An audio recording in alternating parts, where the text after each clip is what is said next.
if one wants to work on themselves but doesn't know who they are, how can they achieve this? Beautiful. Beautiful. How old are you? 14. Wow. Anybody else wish they were that deep at 14? So the work that we do on ourselves, when we speak about working on ourselves, we're usually speaking about a psychological level. So we say, for example, I've got a problem with anger, or a problem with greed, or a problem with jealousy, or a problem with negative thinking. And we work on that in a variety of different ways. But when you've taken us a beautiful step deeper, how do we know who we are?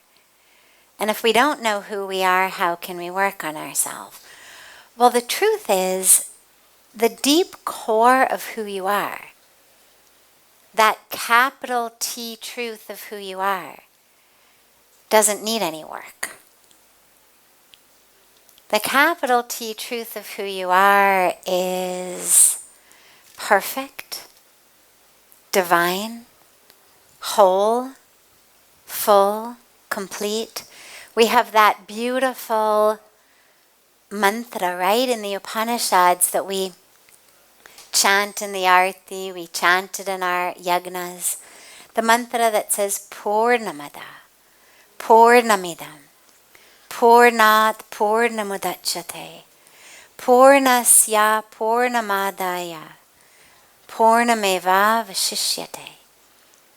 Now that mantra means that, the capital T, that, is infinite.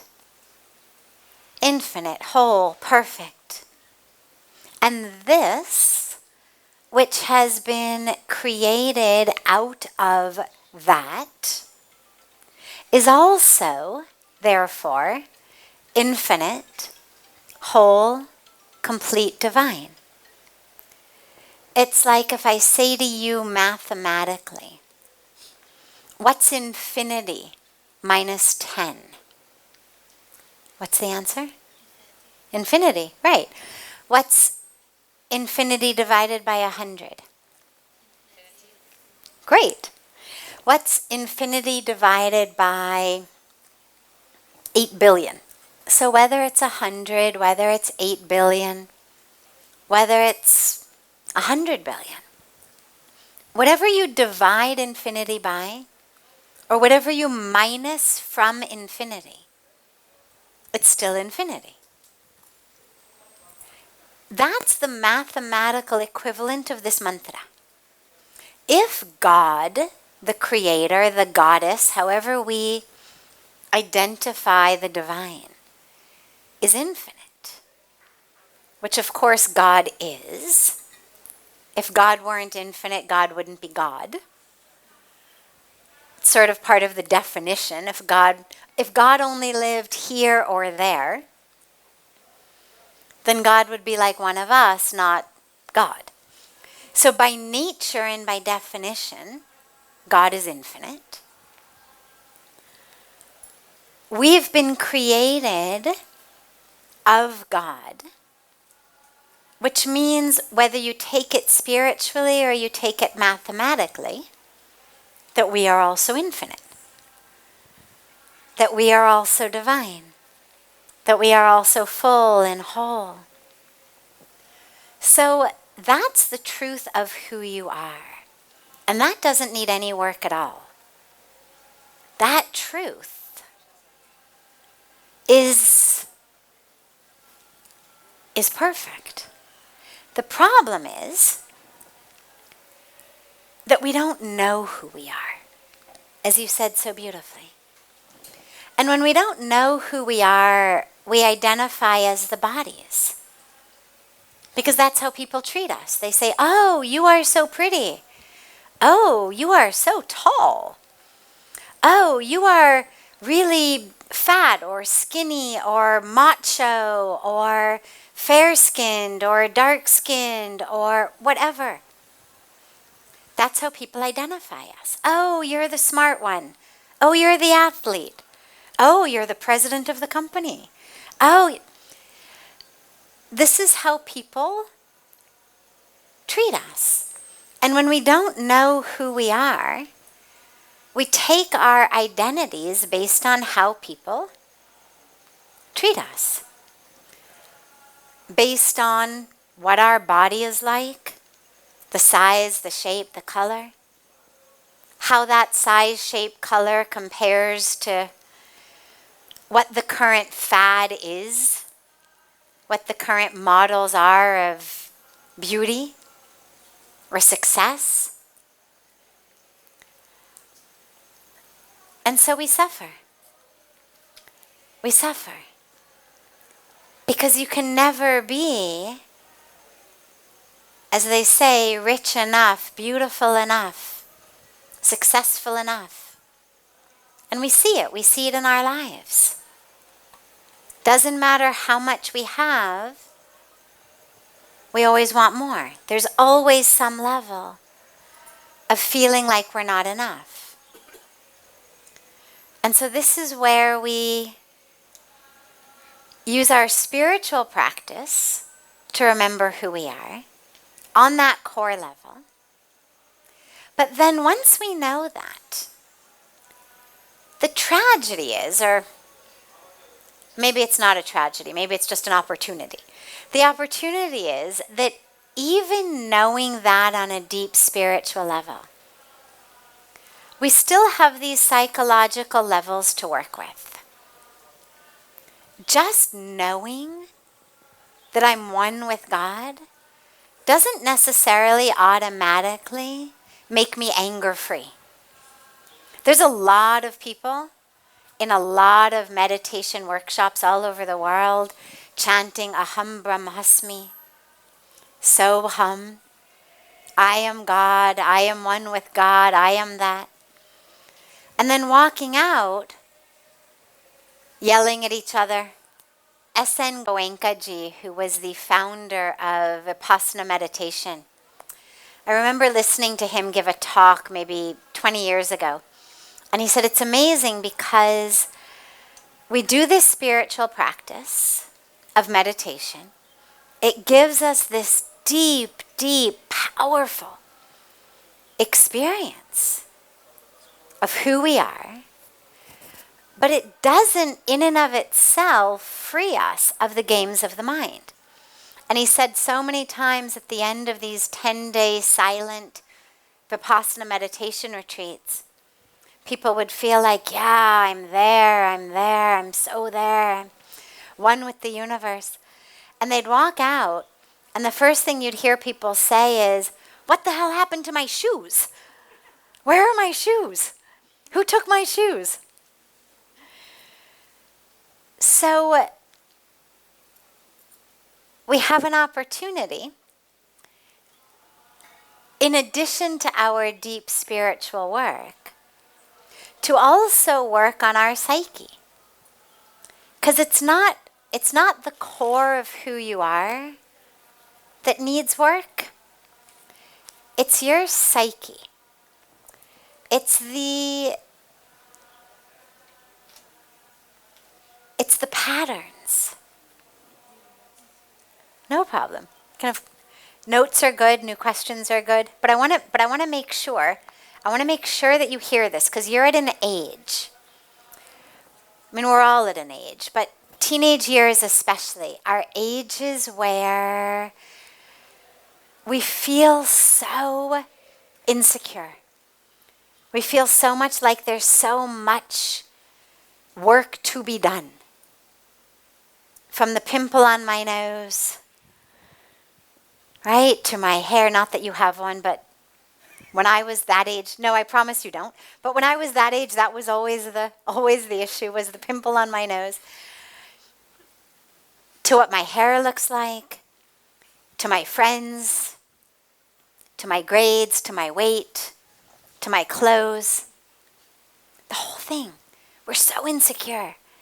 And so the core that you need to know is that who you are at the deep core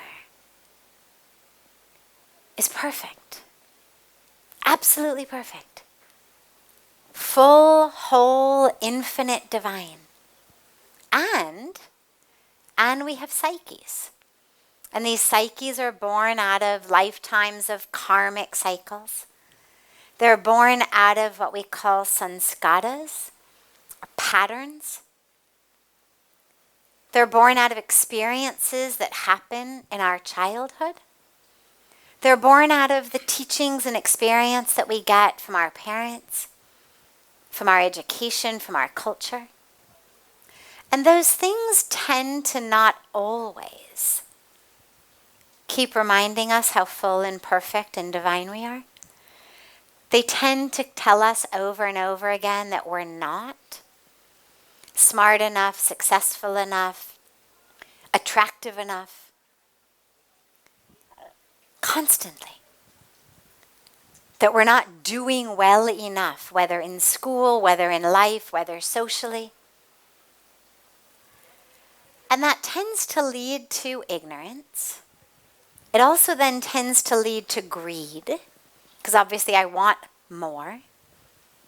It creates an ego, a whole false identification. We start identifying as what we look like, as how much money we have. These days we start to identify as our persona online. At a young age, for adolescents and young people, this is an incredible struggle at this age.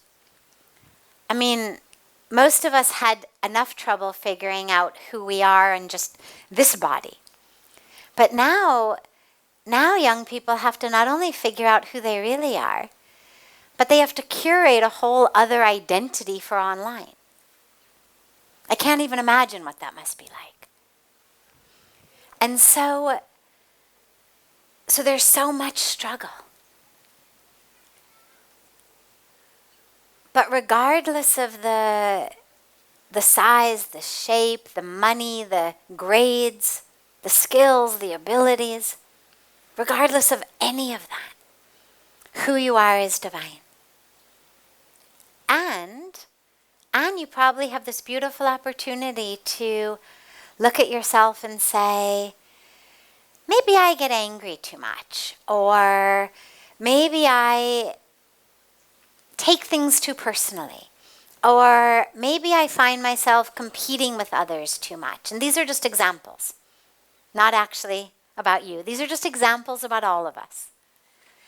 And this doesn't mean that I'm any less divine or any less perfect. It just means that this divinity has come on earth, this particular incarnation, in this body, of this size, this shape, this color, this family, these skills, these challenges, these struggles. And it's a beautiful opportunity then to look at yourself and realize, I'm not the anger. I'm not the jealousy. I'm not the struggle. I'm not the curated identity online. I'm not the size and shape of my body. I'm not my bank account. I'm not my grades. I'm divine. And to just keep reminding yourself of that. And if you can do that, then you will find yourself much freer of a lot of the stuff that impacts and troubles most other people. And you're still very young enough to keep from making too many of these personality patterns and struggles really cemented. So just keep reminding yourself, I am pouring because God is pouring. And even if I get angry, even if I fail an exam, even if I get a pimple on my nose, even if I don't get invited to the parties I want to go to, Even if somebody's angry with me or I fought with someone,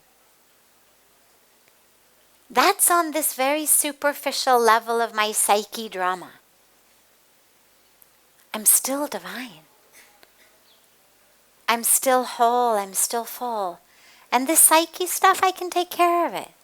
Because there's no need. I can let it go. I don't have to be attached to it. Because I realize that it's just hurting me. And so you keep letting it go. You keep letting it go into fire, into yagna ceremonies, into water, into Ganga. Just keep letting it go so that you can keep remembering, oh yeah, I'm one with God. It's okay if I didn't get invited to the party.